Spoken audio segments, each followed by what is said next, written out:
You got hungry people.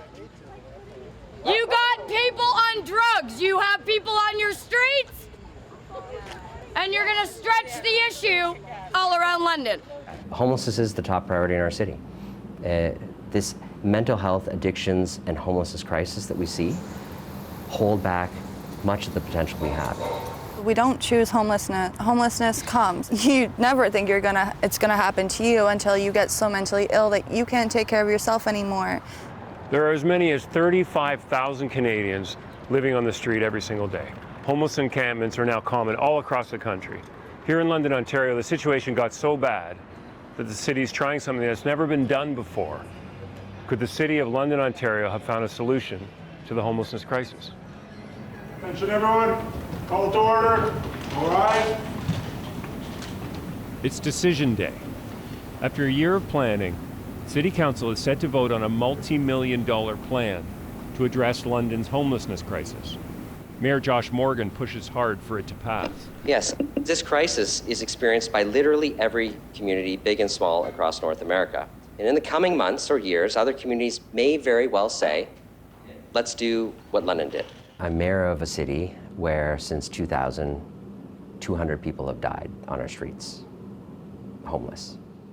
I think we're at a unique and unprecedented moment in our city's history. We have the opportunity to save lives and change lives. But it's not a slam dunk that London's plan will be approved. Not everyone likes it. In the gallery, there are two camps, the people against it, but people in favor too. Steve Cordes has a lot riding on today. He's one of 200 experts in London who developed the plan.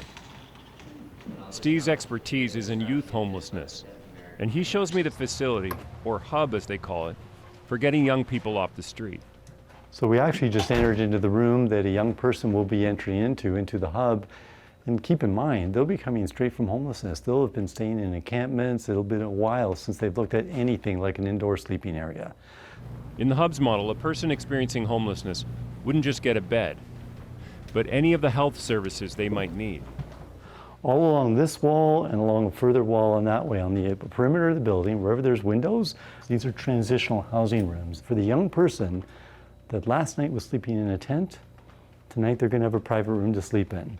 So right now it's a current office, but this will be renovated under the hub model. This will be a private room. And how many youth will be able to stay here? Well, there'll be 9 youth in a transitional housing that will stay here for an indeterminate amount of time, as long as they need to get them to that next stage in their housing plan, which is a home.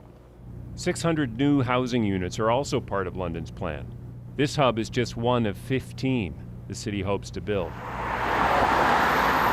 That's a great idea. But on the day of the vote, it's clear not everyone supports the city's plan. Right outside City Hall, there are people protesting about money. We need to halt the hubs, everybody. Wasteful money coming your way. Jeanette Cameron is angry because she says the plan won't help enough people. There are 2,000 homeless people in London, but the hub plan focuses on the 600 with the highest needs. I don't feel like this is the proper way to go. I think the money should be allocated into a good or great winter plan, and some of the numbers and ideas need to get recrunched and back to the drawing board. The protesters on the street have a voice inside at the meeting. I don't think we can afford to be wrong with this investment of $21 million. And I believe that a good deal today is a good deal tomorrow. That's Councillor Susan Stevenson. Now, she wants to delay the plan. She says it's rushed and the city should consider more options.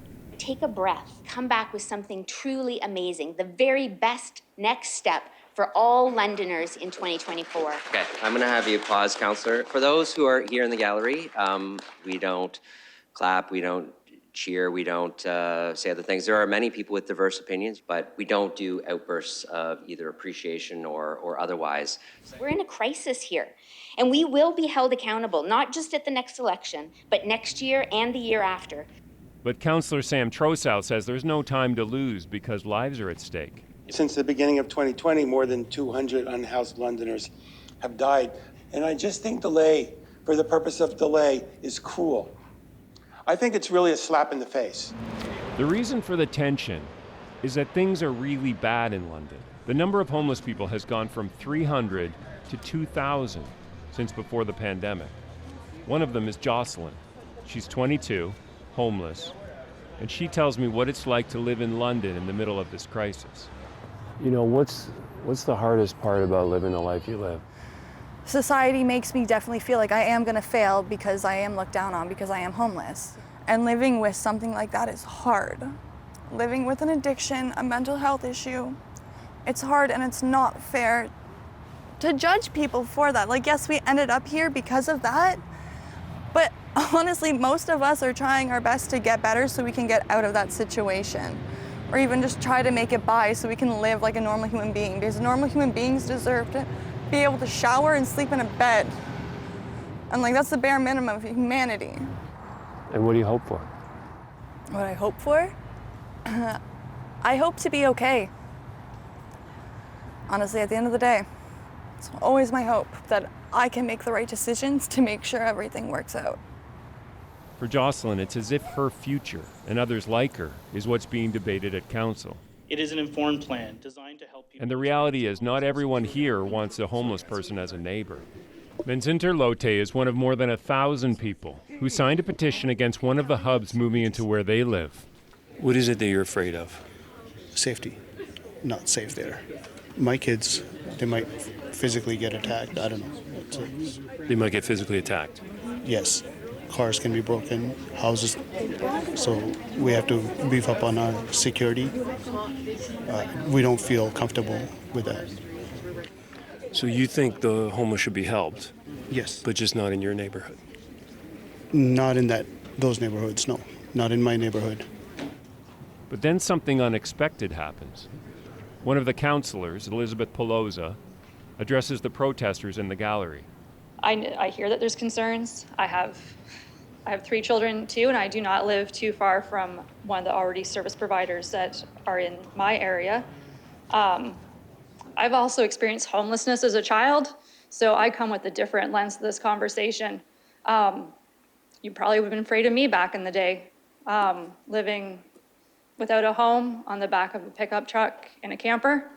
So that's the compassion that I lead with and the leadership I show in my lived experience. So I'm asking for support of these hubs. Thank you. Moments before the final vote, the mayor wants council to know that the stakes here go well beyond London. As mayor, I can tell you cities across Ontario and throughout the country are also watching exactly what we're doing here in this chamber. They're watching, they're studying what we're doing, and they want to see it work. After all the debate, the vote itself takes only a few moments. Closing the vote, motion carries 10-4. London's plan passes, but looking at the mayor, you'd never know. I never anticipated when we passed this phase of implementation that there would be a standing ovation or applause. I'm not going to celebrate until I see people off the streets, indoors, getting the supports they need. When I see impacts, that's when you'll see me stand up and clap.